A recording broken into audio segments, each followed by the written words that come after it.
But betting apps పై videos release చేస్తూ హల్చల్ చేస్తున్న అన్వేష్ ఇప్పుడు ఇంకో కొత్త వీడియోని కూడా రిలీజ్ చేశారు. అయితే చాలా మంది వరకు ఇక్కడ బెట్టింగ్ యాప్స్ని ప్రమోట్ చేసి వాళ్ళు లాభపడ్డారు అనేది అన్వేష్ యొక్క మేజర్ కంప్లైంట్. సోనూ సూద్ గురించి ఈసారి వీడియోలో మెన్షన్ చేశారు ఆయన. సోనూ సూద్ కూడా అనేక బెట్టింగ్ యాప్స్ను ప్రమోట్ చేసి కోట్ల రూపాయలు ఆయన దండుకున్నాడు అనేది అన్వేష్ చేస్తున్న ఆరోపణ. అయితే రీసెంట్ అన్వేష్ వీడియోస్ అన్నీ చూసినా కూడా ప్రతి వీడియోలో ఎవరో ఒక ఇన్ఫ్లుయెన్సర్ గురించి మాట్లాడుతూ వాళ్ళు చేసిన బెట్టింగ్ యాప్ ప్రమోషన్స్ గురించి మాట్లాడుతూ కూడా ఆయన మీడియాకి ఎక్కారు. అట్ ద సేమ్ టైం సజ్జనార్తో కూడా ఆయన ఒక కాన్వర్జేషన్ అందరం కూడా విన్నాం. అయితే ప్రెజెంట్ సోనూ సూద్ గురించి మరో సంచలన వీడియోని రిలీజ్ చేశారు. సోనూ సూద్ కూడా బెట్టింగ్ యాప్స్ను అనేక సార్లు ప్రమోట్ చేసి ఆయన కోట్ల రూపాయలు సంపాదించుకున్నాడు అంటూ కూడా అన్వేష్ చెప్తున్నాడు. కలియుగ కర్ణుడు కాస్త రాక్షసుడిగా మారాడు అంటూ కూడా ఆయన మాట్లాడుతూ కోట్ చేసిన పరిస్థితి మనం చూస్తున్నాము. కోవిడ్ టైంలో సోనూ సూద్ ఏ విధంగా అందరికీ సహాయపడ్డారో, అసలు ఏ విధంగా చాలా మందికి ఆయన హెల్ప్ చేశారు, కలియుగ కర్ణుడు అంటూ కూడా ఆయనని అందరూ పిలుచుకున్నారు. అయితే కలియుగ కర్ణుడు కాస్త రాక్షసుడిగా మారాడు అంటూ కూడా అన్వేష్ కోట్ చేయడం ఇప్పుడు మనం చూస్తున్నాము.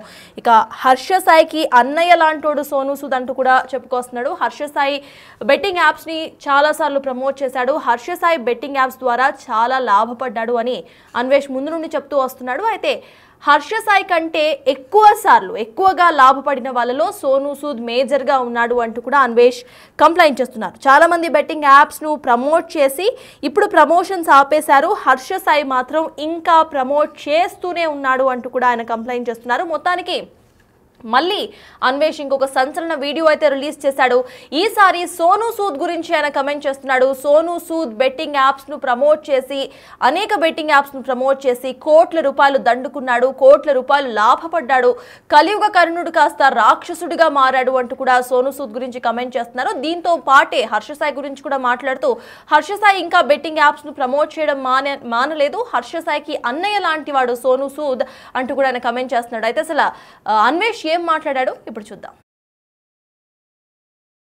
రాజులకి చక్రవర్తి మన సోనూ సూద్ అండి. మామూలు చిన్న చేపలు సొర చేపలు కాదు, ఈయన ఏకంగా డైనోసర్. బెట్టింగ్ సామ్రాజ్యానికి మాఫియాకి ఈయన అధినేత, ఈయన తర్వాత ఇంకెవరు లేరు. సో అటువంటి సోనూ సూద్ కలియుగ కర్ణుడు అన్నారు. కరోనా టైంలో ఆయన్ని కలియుగ కర్ణుడు అన్నారు. ఎస్, నిజమే. అటువంటి కలియుగ కర్ణుడు రాక్షసుడిగా ఎలా మారారు, వేల కోట్లు ఎలా సంపాదించారు ప్రూఫ్లతో సహా చూపిస్తాను. ఈయన హర్ష సాయికి అన్నయ్య లాంటివాడు, ఎందుకంటే ఇద్దరిది ఒకటే పత్యాపారం, దైవ సహాయం. సో ఇతను గురించి చాలా బాగుంటుంది, చాలా చాలా ఇంట్రెస్టింగ్గా ఉంటుంది. పూర్తిగా చూడండి. ఫస్ట్ ఈ వీడియోకి 1,00,000 లైకులు కావాలి. నొక్క అమ్మయ్య ఆ లైకులు. సో వచ్చిన 1,00,000 లైకులు, ఈ వీడియో అమౌంట్ అంతా కలిపి బెట్టింగ్ యాప్లో చనిపోయిన బాధితుల కుటుంబాలకైతే చివరాఖరులో అందజేయడం జరుగుతుంది. ఓకే, సో వీడియోలోకి వెళ్ళే ముందు మళ్ళీ చెప్తున్నానండి, మొత్తం బెట్టింగ్ యాప్స్ అందరూ బంద్ చేసేశారు. మన యాంకర్లు, బిగ్ బాస్ షో వాళ్ళు, జబర్దస్త్ షో వాళ్ళు, ఆ తర్వాత ఇన్ఫ్లుయెన్సర్స్ ఎక్కడికక్కడ ప్యాకప్ అయిపోయారు. కానీ హర్ష సాయి మన దేశాన్ని వదిలి దుబాయ్లో దాక్కున్నాడు. సో ఆయనకు డబ్బులు కావాలి కాబట్టి ఆయన అసిస్టెంట్లు, ముసుగు వీరులు ఎవరైతే ఉన్నారో ఈ అబ్బాయి ఈ ఇద్దరు కలిపి దుబాయ్లో బెట్టింగ్ విపరీతంగా ఈ రోజు రాత్రి కూడా వేశారండి. విపరీతంగా టెలిగ్రామ్లో బెట్టింగ్ వేస్తున్నారు. సో మన వాళ్ళు అలవాటు పడ్డారు కదా తాగుడికి, ఆ స్మోకింగ్కి బానిసలు అయిపోయిన బ్యాచ్ ఎవరైతే ఉంటారో ఈ బెట్టింగ్కి బానిసలు అయిపోయిన వాళ్ళు దుబాయ్ అకౌంట్స్లో వేసి మరీ ఆడేస్తున్నారండి. సో వీళ్ళిద్దరూ దుబాయ్లో ఉన్నారు. వీళ్ళ ఇన్ఫర్మేషన్ మీకు ఎప్పుడు ఎక్కడ తెలిసినా ఇమీడియట్లీగా తెలియజేయండి. తర్వాత యాక్షన్ అనేది మన ఇండియన్ గవర్నమెంట్తో ఎలా చేయాలి అనేది నేను చెప్తాను. ఓకే, ఇది పక్కన పెట్టండి. ఇది హర్ష సాయి చేయిస్తున్నాడు. Please be careful. ఈ దుబాయ్లో ఉన్న వాళ్ళు ఎవరైనా ఉంటే కూడా చాలా జాగ్రత్తగా ఉండండి. ఈ బెట్టింగ్ ఊబిలో పడకండి. ఓకే, ఇప్పుడు పాయింట్లోకి వెళ్తే మన సోనూ సూద్ గారు స్వతహాగా చాలా పేదవాడండి, చాలా పేదవాడు. సో అటువంటి ఆయన సినిమాలోకి రావాలి, సినిమాలో యాక్ట్ చేయాలని కోరుకుండేది. సో అదేవిధంగా వచ్చి ముంబై సినిమా అని తిరుగుతుంటే బాలీవుడ్లోని ఒక పెద్ద ఆయన, నువ్వు సినిమాలో యాక్టింగ్ కన్నా మోడలింగ్కి బాగుంటావు, నీ ఫిజిక్ బాగుంది అంటే ఆయన జిమ్లు అవి చేసి మోడల్గా, ఇప్పుడు అమ్మాయిలు మోడల్గా ఎలాగో ఉన్నారో ఈ అబ్బాయి ఎంత ప్రొడక్ట్స్కి బ్రాండ్ అంబాసిడర్గా ఉంటారు. ఒకళ్ళు ఈ ఫోన్ కొనాలన్నా, టీ-షర్ట్లు కొనాలన్నా అలాగా. సో చిన్న చితగా చేసుకుని మంచి సెటిల్ అయ్యాడు. తర్వాత తమిళ మూవీస్లో ఆయనకి అవకాశం వచ్చింది, సెట్ అయ్యారు. సో ఆ తర్వాత అరుంధతి, మన మూవీలు ఏవైతే ఉన్నాయో పూరి జగన్నాథ్ గారి మూవీలు, తర్వాత అతడు మూవీలు ఇవన్నీ రావడం వల్ల మన తెలుగు వాళ్ళందరికీ పరిచయం అయ్యాడు. ఒక మంచి విలన్గా మోస్తారు. విలన్స్ అందరిలో ప్రకాష్ రాజ్ గారు, సోనూ సూద్ అలాగా మంచి బాగానే ఉన్నది, అంతా బాగా ఉంది, మీ అందరికీ తెలుసు. సో కరోనా మహమ్మారి వచ్చింది. సో కరోనా మహమ్మారి వచ్చేటప్పుడు సో ఈయన అందరూ లాక్డౌన్లో ఉన్నట్లు ఈయన కూడా లాక్డౌన్లోనే ఉన్నారు. సో లాక్డౌన్లో ఉండేటప్పుడు సో లాక్డౌన్లో ఎక్కడికక్కడ ఉండిపోయి పాపం వాళ్ళు గమ్యస్థానాలు చేరడానికి చాలా వలస కూలీలు ఉంటారు కదా, వాళ్ళు ఎక్కడ రోడ్ల మీద నడుచుకుంటూ 1000 కిలోమీటర్లు నడడం చూసి మన సోను సూద్ గారు చాలా బాగా ఫీల్ అయ్యి సో వలస కూలీలకి బస్సులు వేయించి పంపించడం మొదలుపెట్టారు. సో నిస్వార్థంగా చేశాడు, ఏమీ ఆశించకుండా చేశారు. సో మీడియా ఆయనకి ఫుల్ సపోర్ట్ చేసింది. ఆ తర్వాత చాలా మంది ఫండ్స్ ఇచ్చారు, మేము ఎలాగో చేయలేకపోతున్నాం, స్ట్రక్ అయిపోయి నువ్వు చెయ్యు అని చెప్పిస్తే ఆయన ఆ ఫండ్స్ చార్టీ ఫండ్స్ తీసుకొని ఇంటర్నేషనల్లో ఉన్న వాళ్ళని కూడా తీసుకొచ్చారంటే చేసుకోండి. 1500 మొత్తం దగ్గర ఆయన హెల్ప్ చేసిన వాళ్ళు 1,00,000 నుంచి 2,00,000 మంది ఉంటారు.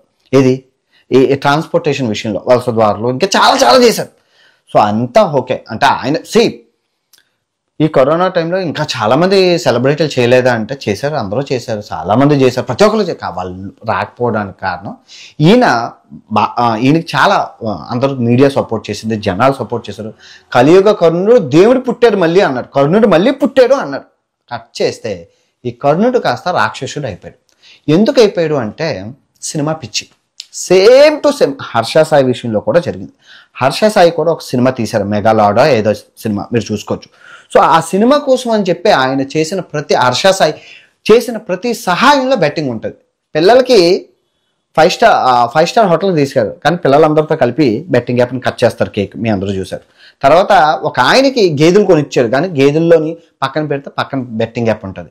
చేసిన ప్రతి సహాయంలోని బెట్టింగ్ యాప్ని జోడించి 100 మందిని చంపి ఆ వచ్చిన ఒక్క డబ్బుతో ఒకటి సహాయం చేసి ప్రజల్లో దేవుడిగా ఈయనైతే చలామణి. సేమ్ తీరి ఇది కూడా ఇదే, ఈయన కూడా అంతే. దేనికోసం చేసావు హర్ష సాయి అంటే సినిమా కోసం. మరి సినిమాకి డబ్బులు ఎవరిస్తారు?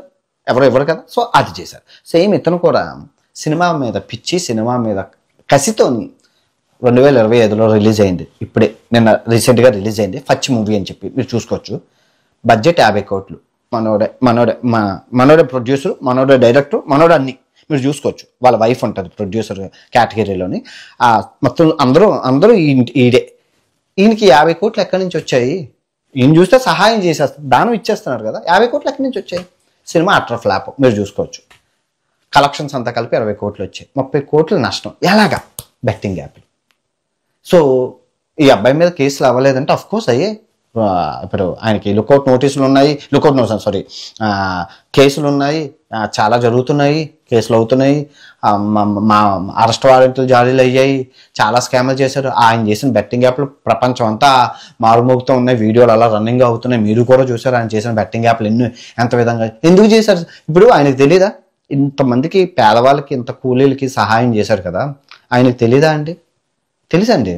తెలిసినా కూడా ఎందుకు చేశారంటే, ఇక్కడ ఒక విషయం చెప్తాను. కలియుగ కర్ణుడు అన్నప్పుడు నాకు చాలా హ్యాపీ అనిపించింది. ఎస్, కలియుగ కర్ణుడు మీకు దాన వేర సోరకన్న కర్ణుడు మించినోడు ప్రపంచంలో లేడు. అంత గొప్ప నాకు కర్ణుడు అంటే చాలా చాలా ఇష్టం. కానీ అన్ని పుణ్యాలు చేసిన అధర్మం వైపు ఉన్నాడు కాబట్టి ఆయన పతనం స్టార్ట్ అయింది. సో నువ్వు అంటే ఎన్ని పాపాలు చేసినా ధర్మం వైపు ఉండడం అంటే మరి శ్రీకృష్ణుడు కూడా చాలా చేశారు, కానీ ఆయన ధర్మం వైపు ఉండి చేశారు, ఈయన అధర్మం వైపు ఉండి చేశారు. సో ధర్మానికి అధర్మానికి ఇక్కడ తేడా మీరు గుర్తుపెట్టారు. శ్రీకృష్ణుడు కూడా ఎన్నో మందిని చంపించలేదు ఆయన తెలివితోని, కానీ ధర్మం వైపు ఉండి చేశాడు. అధర్మం వైపు ఉండి చేయడం, ధర్మం వైపు ఉండి చేయడానికి తేడా ఇదే. ఇంకోసారి మళ్ళీ చెప్తాను, చాలా బాగుంటుంది ఈ టాపిక్, ధర్మం అధర్మం అనేది. సో అటువంటి కర్ణుడు కూడా ఎన్నో దానాలు చేశారు, కానీ ఎన్నో ఆఖరికి శక్తివంతమైన కవచకుండలాలు ఇచ్చేటప్పుడు కూడా ఇంద్రుడు నీకేం కావాలి అంటే, ఇప్పుడు నేను ఇచ్చిన దానం నా చెయ్య పైన ఉంది, నీ చెయ్యి కిందన ఉంది. ఇప్పుడు నువ్వు నాకు ఇస్తే నా చెయ్యి కిందన ఉంటుంది, నీ చెయ్యి పైన ఉంటుంది.